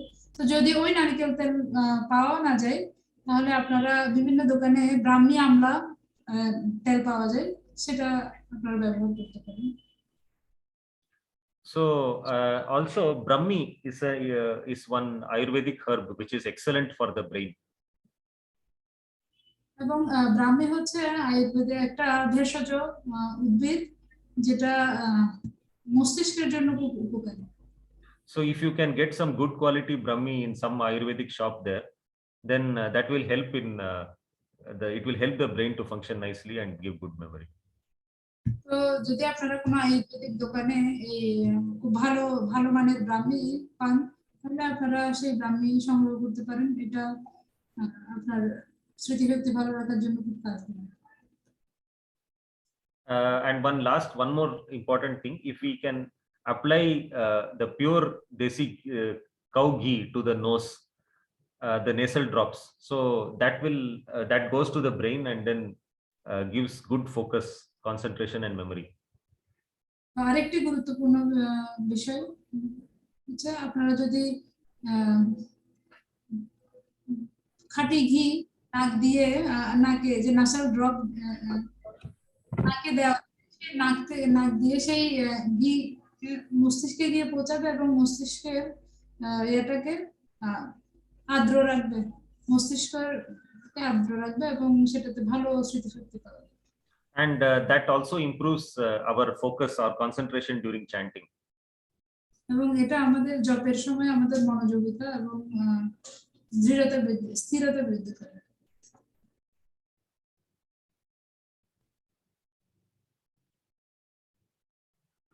ওকে প্রভুজি। তো এক্ষেত্রে আমি যেটা জানতে চাচ্ছি যে কফ সমৃদ্ধ খাবার, বিশেষ চর্বি বা দুধ, ঘি এসব খাবার বাল্যকালে খাওয়ানোর কথা আপনি বলেছেন, বলুন। So you said, I wanted to know actually, you already mentioned that in the early age, the baby boy or girl, they need to take the foods which will be enriched by, which will enrich kapha, right? Yes.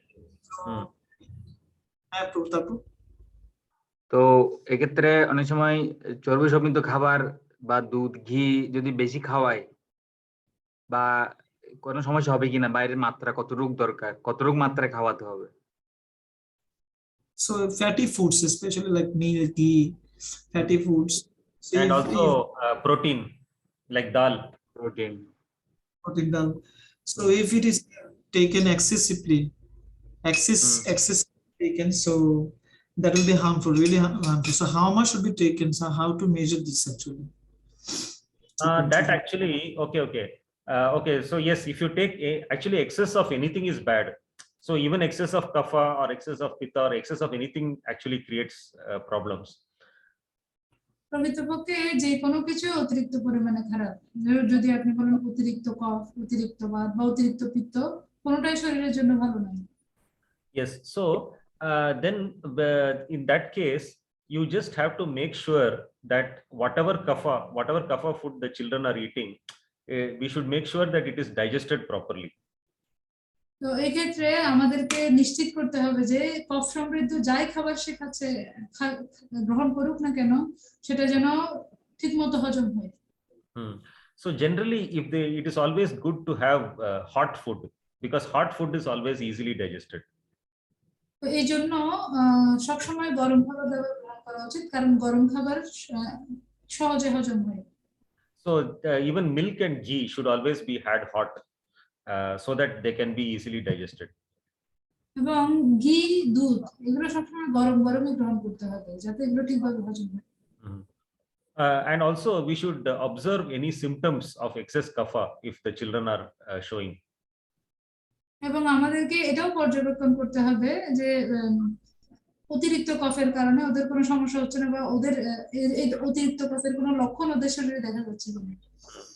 So one symptom of excess kapha is too much mucus, either in the nose or in the throat. So if they are having that too much of mucus, running nose or some congested throat or something, that means the kapha has become high. So that time we have to reduce. যদি শরীরে অতিরিক্ত পরিমাণ শ্লেষ্মা দেখা যায়, সেটা নাকে হতে পারে, বুকে, গলায়, যে কোনো জায়গায় হতে পারে, অতিরিক্ত শ্লেষ্মা যদি দেখা যায় তখন বুঝতে হবে এটা শরীরে কফ অতিরিক্ত বেড়ে গেছে। And another thing is that children generally they should go out and play a lot, run around and do a lot of physical playing or working or something like that. বাচ্চাদের স্বাভাবিকভাবে দেখা যায় বাচ্চারা খুব বেশি দৌড়ায় বা খেলাধুলা, এগুলো তাদেরকে করতে হয়, তারা বাইরে বের হবে, খেলবে।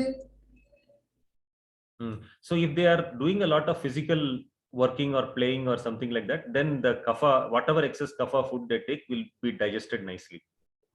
যদি তারা এভাবে খেলতে দৌড়াতে থাকে, তাদের এই অতিরিক্ত পরিশ্রমের কারণে তারা যে পরিমাণ কফযুক্ত খাবারই গ্রহণ করুক না কেন, সেটা ঠিকমতো হজম হয়ে যাবে।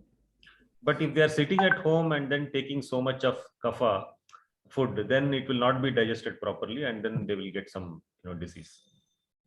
তো যদি তারা অলসভাবে ঘরে বসে আছে এবং কিন্তু একই সাথে অনেকগুলো কফযুক্ত খাবার গ্রহণ করছে, তাহলে দেখা যাবে সেই কফ তাদের শরীরে হজম হবে না এবং এগুলোর কারণে বিভিন্ন রোগ ব্যাধির সৃষ্টি হবে।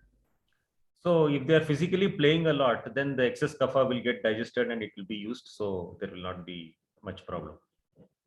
যদি তারা অতিরিক্ত পরিশ্রম করছে তাহলে অতিরিক্ত পরিমাণ কফযুক্ত খাবার সেগুলো খুব সেগুলো হজম হয়ে যাবে এবং কোনো সমস্যা করবে না শরীরে। And playing in the sun, in good sunshine, that is also good because the sun will again help in controlling kapha.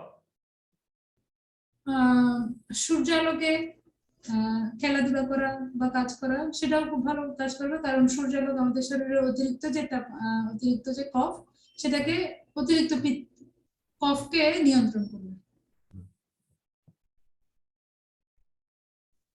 So these days, because of COVID, they are telling we lockdown and we should sit at home. That is actually very unhealthy. It's not good for health. Sitting at home without sunlight and no exercise, no playing, it's very bad for health. তো এখন লকডাউনের সময় সবাইকে বলা হচ্ছে ঘরের বাইরে না যেতে, ঘরে অবস্থান করার জন্য, কিন্তু এভাবে সূর্যালোকে না যাওয়া বা বাইরে হাঁটা চলা, খেলাধুলা এগুলো সব বন্ধ রাখা, এটা আসলে স্বাস্থ্যের জন্য খুব ক্ষতিকর এই দিনের ভিতরে। Okay. So প্রভু একটা প্রশ্ন হচ্ছে, বিশেষ করে যেমন চর্বি সমৃদ্ধ খাবার বা দুধ, ঘি বা ডাল একটা বালকের ক্ষেত্রে কি পরিমাণ প্রতিদিন খাওয়া দরকার? কি পরিমাণ খেলে এটা ঠিক থাকে? How much should be taken for a child? No, that varies from child to child because it depends on how much physical activity they are doing, how much they are playing. So, and also everybody's body constitution is different. So there is no fixed quantity, but generally you can take the general. Oh, okay, Prabhu, you can translate this first, then I will tell further. সাধারণত বাচ্চারা কি পরিমাণ শারীরিকভাবে পরিশ্রম করছে, কি পরিমাণ খেলাধুলা করছে, এবং প্রত্যেকের শারীরিক গড়ন এক ধরনের, সেজন্য কতটুকু খাবার গ্রহণ করা সেটা আসলে নির্দিষ্ট করে বলা যায় না, এটা ব্যক্তিভেদে এটা ভিন্ন হতে পারে। But generally they can take maybe 1 kilo of ghee in a month and 1 or 2 glasses of milk every day.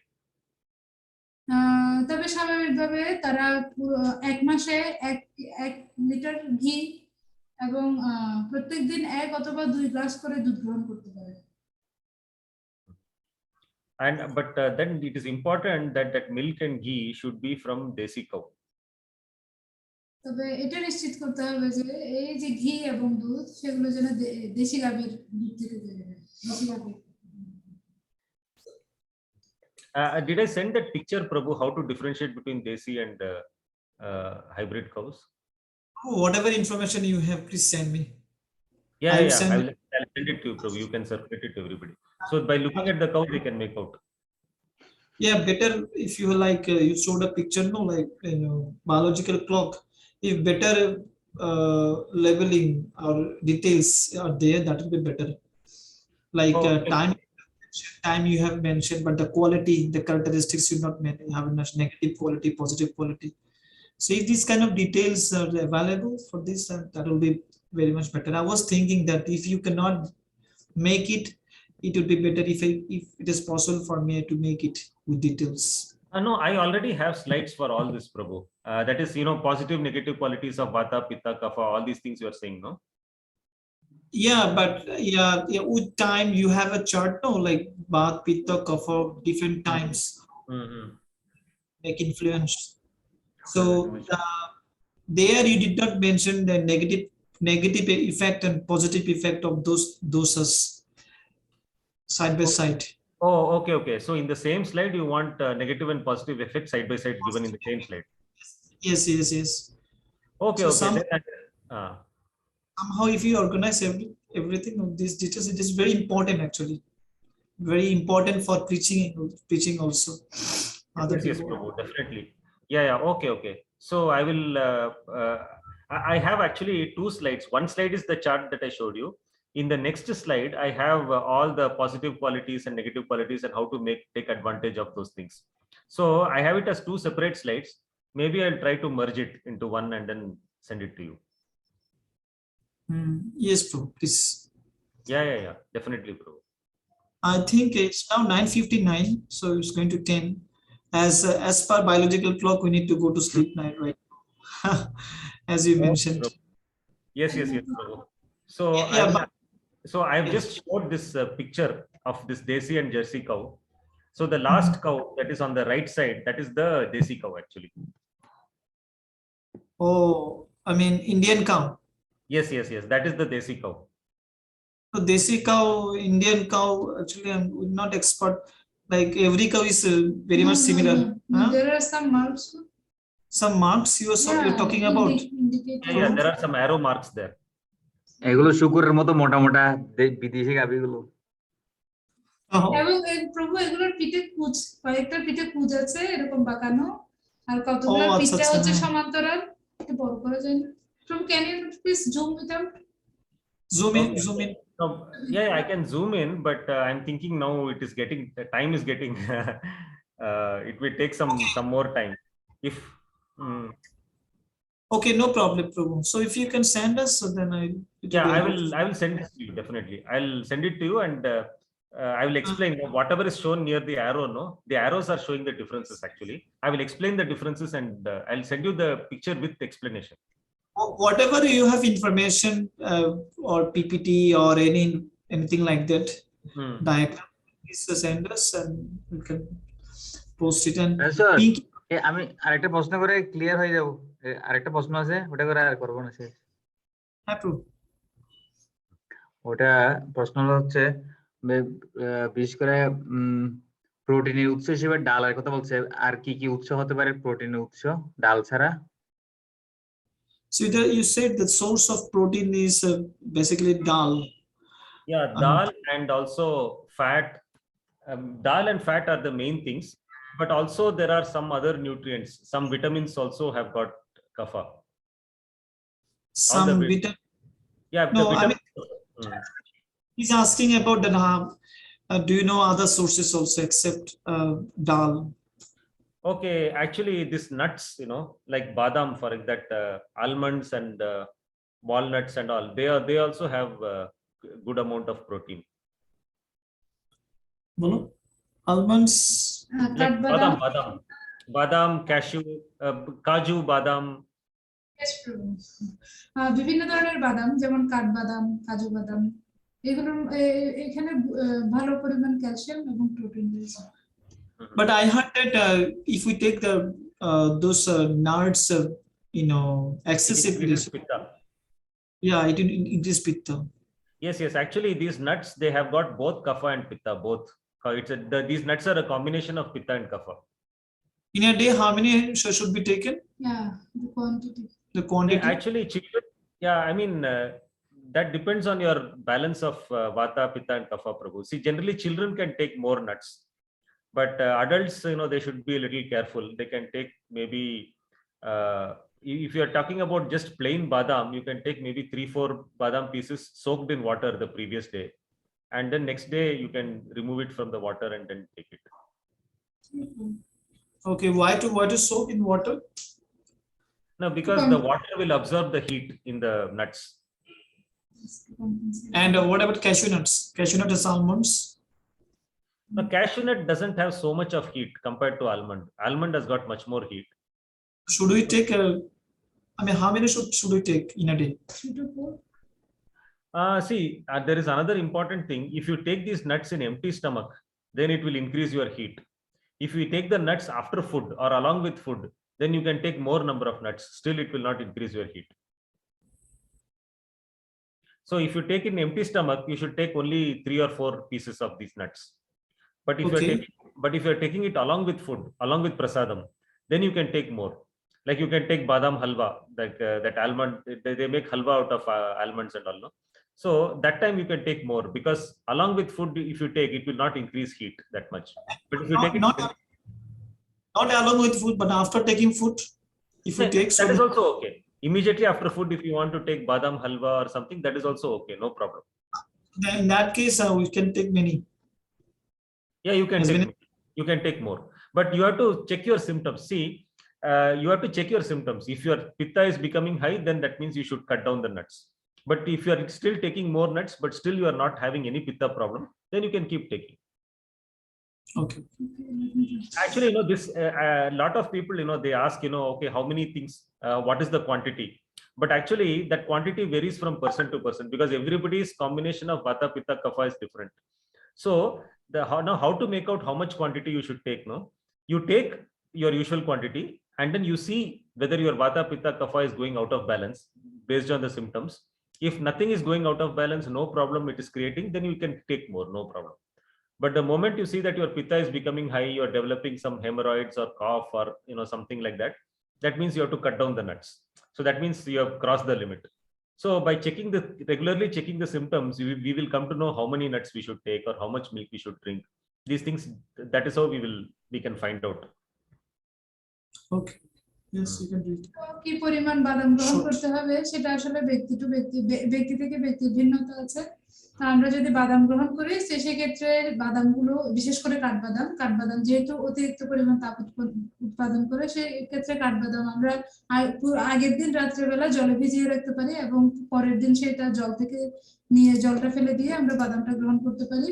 এবং খালি পেটে যখন বাদাম গ্রহণ করা হয় তখন সেটা পিত্তকে বেশি প্রভাবিত করে, পিত্ত শরীরে তাপমাত্রা বাড়িয়ে দেয়। তো সেজন্য খালি পেটে যদি কেউ বাদাম গ্রহণ করে তাহলে 3-4 বা ব্যক্তিভেদে সেটা সামান্য এদিক ওদিক হতে পারে, এর বেশি বাদাম গ্রহণ করা যাবে না। কিন্তু যদি আমরা হালুয়া বা অন্য কোনো কিছুর সাথে বা খাবারের পরে বা খাবারের সাথে বাদাম গ্রহণ করি তাহলে আমরা পরিমাণ আর একটু বেশি বাদাম গ্রহণ করতে পারি। আর আমরা যখন বাদাম গ্রহণ করছি তখন আমাদেরকে দেখতে হবে, কারণ যেহেতু ব্যক্তির ভিন্নতা আছে, কে কতটা খেতে পারবে, তাহলে গ্রহণ করার পরে আমাদেরকে প্রতিনিয়ত দেখতে হবে যে এটা এই পরিমাণ বাদাম গ্রহণ করছি সেটাকে আমার কফ বাত পিত্ত কোনোটাকে বাড়িয়ে দিচ্ছে কিনা, কোনো সমস্যা সৃষ্টি করছে কিনা। যদি সমস্যা না করে তাহলে আপনি আরো বেশি আপনার পরিমাণটাকে আরো বাড়াতে পারেন। কিন্তু যদি দেখা যায় কোনো একটা কিছু নিয়ন্ত্রণের বাইরে চলে যাচ্ছে, কফ বাত পিত্ত কোনো একটা সমস্যা করছে, যেমন কফের সমস্যা হতে পারে, গ্যাস প্রবলেম হতে পারে, এই ধরনের কোনো যদি সমস্যা হয় তখন আপনাকে আস্তে আস্তে আবার বাদামটাকে কমিয়ে দিতে হবে। And another method is that if you take badam along with milk, like badam milk or cashew with milk, then the milk will reduce the heat. So you can take more badam if you take it along with milk.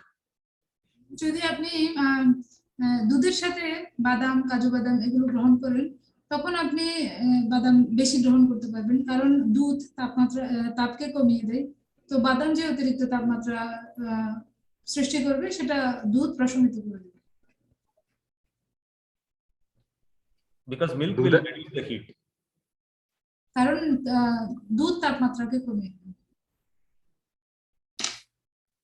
দুধ আর বাদাম কি একসাথে Blender করে juice করে খাওয়া যাবে? Yes, the badam milkshake they call it, or yes, you can do it in a blender. Kaju badam, you can mix it with milk like that.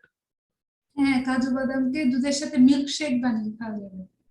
তবে প্রভু, যদি অনেক সময় একসাথে করতে গেলে এটা গরম দুধ যদি হয় তাহলে দুধটা নষ্ট হয়ে যায়, সেজন্য দুধটা সিদ্ধ করার পরে একটু ঠান্ডা করে এনে তারপর বাদামের সাথে ব্লেন্ড করা যায় এবং পরে আরেকটু গরম দুধ মিক্স করে দিয়ে এটাকে গরম করে খাওয়া যায়।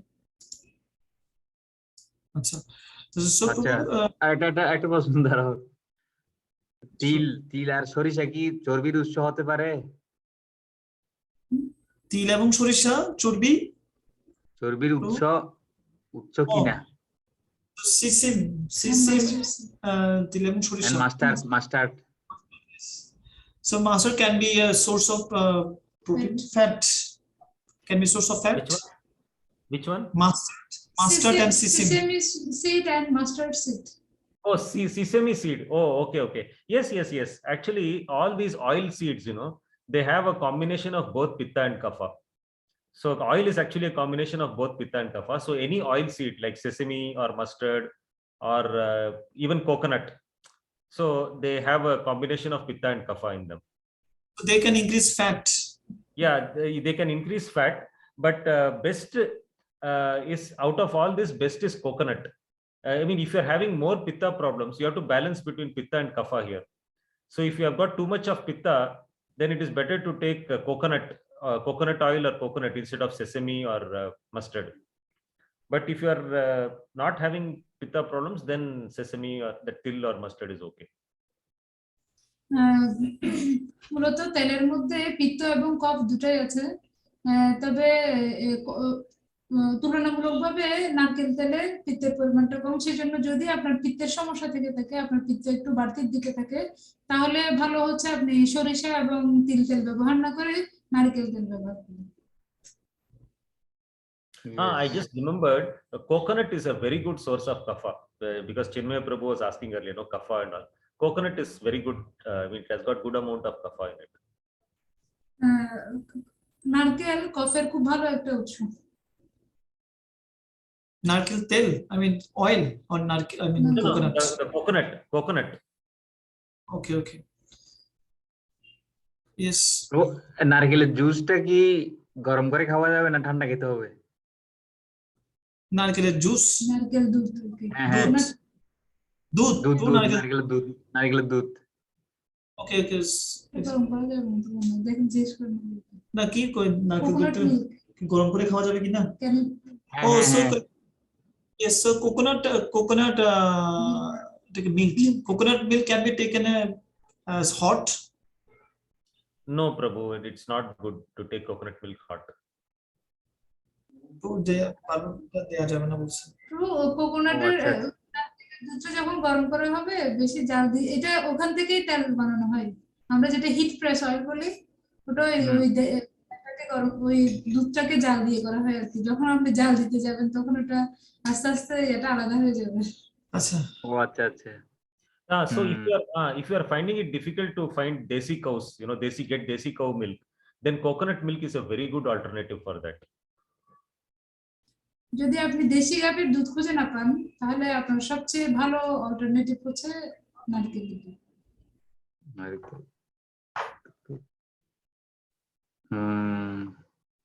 প্রভু, আমাকে তো প্রভু সন্ধ্যার খাবারের আধা ঘন্টা আগে নিমের জুস খেতে হচ্ছিল। এখন আমরা সাধারণত জানি রাত্রে তিতা খাওয়া ভালো নয়, ওটা কি কোনো ক্ষতি হবে? So you recommended to take neem juice before taking before taking সন্ধ্যার খাবারের আগে। Okay, so afternoon meal before taking afternoon. Half an hour before the taking Evening. Afternoon মানে afternoon evening মানে সন্ধ্যায় আমাকে প্রভু নিমের জুস খেতে বলছে সন্ধ্যার খাবারের আগে আর কি। So before taking foods in the evening, half an hour before earlier, it is recommended to take neem juice. Yes. Right. But it is said that at night or in the evening, it is not recommended to take neem juice. Yeah, so it is actually the best time. I think in that document I mentioned not only evening, I mentioned even morning also. I think did I mention morning there? না, 3 বেলা দিয়েছে। 3 times. সকালে দুপুরে সন্ধ্যায় 3 বেলা দিয়েছে নিমের juice. 3 times, bro. Yes, you mentioned. Yeah. Okay. So in the evening, if you take it a little early, if it depends on the time in which he is taking the meals.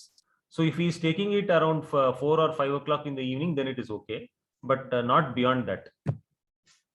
4-5টার দিকে নেওয়া যাবে, কিন্তু 4-5টার পরে না নেওয়া যাবে। এটা বেশি, এটা খাবারের টাইমিং এর উপর বেস করে হয় আর কি মেইনলি। তবে 4-5টার পরে। Yes. Yeah, but most important is actually morning. So morning and afternoon are more important. So even if he doesn't take in the evening, it is okay. সকাল এবং দুপুরটা হচ্ছে সবচেয়ে বেশি গুরুত্বপূর্ণ। ইভেন এমনকি আপনি যদি সন্ধ্যাটা না নেন তাও খুব একটা সমস্যা হবে না। আচ্ছা। প্রভু আমাকে দুপুরে লাঞ্চে অন্ন দিয়েছে, কিন্তু সকালে শুধু ফল দিয়েছে। সকালে কি অন্ন খাবো কিনা একটু জিজ্ঞেস করে দাও। In the morning he should take rice because you said that to take rice at noon. ওটা বলো ডকুমেন্টে প্রভু সকালে শুধু ফল দিয়েছে আমাকে, সকালে কোনো অন্ন দেয় না, দুপুরে অন্ন দিয়েছে। In the morning you recommended to take only fruits. Yes, correct. Yes, so can he take rice also? No. If he is taking fruits, then he has to give about 1.5 hours gap and then take rice. এক দেড় ঘন্টা পরে আপনি মানে ভাত খেতে পারবেন, অন্ন খেতে পারবেন ফল খাওয়ার সকালে পরে। সকালে Yes, in the morning, right? Yes, yes. If he wants to take rice in the morning, he should take it 1.5 hours after fruit. সকালে সব ফল খাওয়ার পরে এক দেড় ঘন্টা পরে অন্ন খাওয়া যাবে, যদি যদি আপনি অন্ন খেতে চান, এটা বলছে। ঠিক আছে, টাইম হয়ে গেছে, জৈব গড়ি ওভার হয়ে গেছে। হ্যাঁ, biological clock is as he said. Yes, yes, Prabhu, it is getting late also. So Shubhal Prabhu texted me something. He wrote that Hare Krishna. I mean, Pinky Mataji, his wife. Whenever he gets cold, something he catches cold. Not he catches, or she. So that time, her tongue a bit swollen. Sometimes she faces this problem. ছোট জিহ্বা, জিহ্বা, জিহ্বা। Tongue, no, আলজিহ্বা লিখেছেন, হ্যাঁ, হ্যাঁ, ছোট জিহ্বা। ছোট জিহ্বা। ও ছোট জিহ্বা, I mean the small, তাকে কি বলবো, small tongue. I mean, do you understand, Prabhu? Like, you know, There is a small tongue inside the mouth. like there is a small tongue. Oh, yes, yes, yes. That small piece of flesh which hangs, that one. Yeah, we said aljib, we say. Okay. Okay, Yeah, that so gets swollen. yeah, that gets swollen. That gets swollen. If she gets So cold. Yeah, so that means pitta is playing a big role there. Pitta. Okay. Because Pitta. swelling is because of pitta. Acha. Yes. So, what is the solution? Yeah, so whatever I explained, for reducing the pitta, all those methods, they have She to, should. Yeah, that means she should not be in cold something like she has to cook something using cold water. So that means that she has to avoid those cold water. Anything she touches which is cold. So that means that tongue becomes swollen, gets swollen. sorry, if she touches something, the tongue swells. Now she touches something cold, like when she washing utensils while cooking, or suppose she's taking bath, shower with cold water. Something cold touching, and at that time, after maybe she gets this problem like swollen tongue. Yes, yes. See, that is also because of pitta. Because as I was explaining, when the pitta is very high, and when you suddenly you come in touch with, when you come in contact with cold water, the high pitta, when it comes in contact with cold water, the pitta will become worst. So that is the problem actually. অতিরিক্ত পিত্ত যখন ঠান্ডার সংস্পর্শে আসে, যখন আপনার শরীরে পিত্ত অতিরিক্ত এবং আপনি সেখানে ঠান্ডা কোনো কিছু প্রবেশ করেন, তখন সেটা আরো খারাপ হয়ে যায়।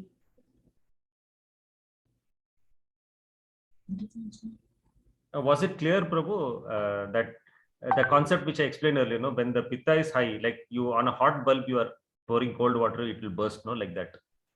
Yes, it's true. The same concept. The same. So what is the solution now for this? She should not touch any. So, yes. Actually, she should avoid. That means the pitta is very high. She should increase the intake of warm water, and then avoid touching cold things, because even when the fever is high, generally we don't touch cold water. No, this is almost a similar situation actually. So the most important thing is to drink lot of lukewarm water. So when the body gets lot of water, the heat will come down. Then she will develop tolerance to all this cold water and everything. But till the pitta comes down, she should use warm water for washing the utensils, whatever. তো যেহেতু পিত্ত খুব বেড়ে গেছে, সেই জন্য ওনাকে গরম পানি খাওয়া থেকে বিরত থাকতে হবে। না, গরম পানি খাওয়া যাবে না, এবং ঠান্ডা পানিতে যে ঠান্ডা স্পর্শ করা, যে বাসনপত্র ধোয়া মোছার জন্য ঠান্ডা পানি বেশি স্পর্শ করা যাবে না, যতক্ষণ পর্যন্ত পিত্ত হাই আছে। তখন আপনি কুসুম গরম পানিতে কাজ করতে পারেন, এবং অতিরিক্ত পরিমাণ খুব বেশি পরিমাণে কুসুম গরম জল গ্রহণ করতে হবে। এই কুসুম গরম জল যখন আপনার পিত্তকে স্বাভাবিক মাত্রায় নিয়ে আসবে, তখন আপনি ঠান্ডা পানিতে কাজ করতে পারেন, ঠান্ডা পানি দিয়ে। Okay. Yes, Prabhu. So, one more question. Panchagrobhote scientific কি গুণাগুণ রয়েছে? In Panchagrobha, how many qualities, some scientific qualities are there in Panchagrobha? What are the scientific qualities? Actually, Subal Prabhu anyway has my number, so Subal Prabhu can message me also. I will speak to him. Okay. All right. Okay, no problem. Today actually maximum number of devotees joined. Fortunately, 12. I mean, 11 devices here. 11 devices means not 11 persons. There are more persons, so that means 15 or 16 devotees joined. Even one devotee, one sincere devotee joins here, over here also. It's Priya Mataji. She's very sincere. She's newly joining here. So that means today 16 devotees join almost altogether. So very enthusiastic to learn Ayurveda from you. Yes, Thank you so Prabhu. Yeah. No problem, Prabhu. How many classes left, Prabhu? No, I mean nothing. I did not keep any fixed number of classes. Till we finish the topics, we can continue. No.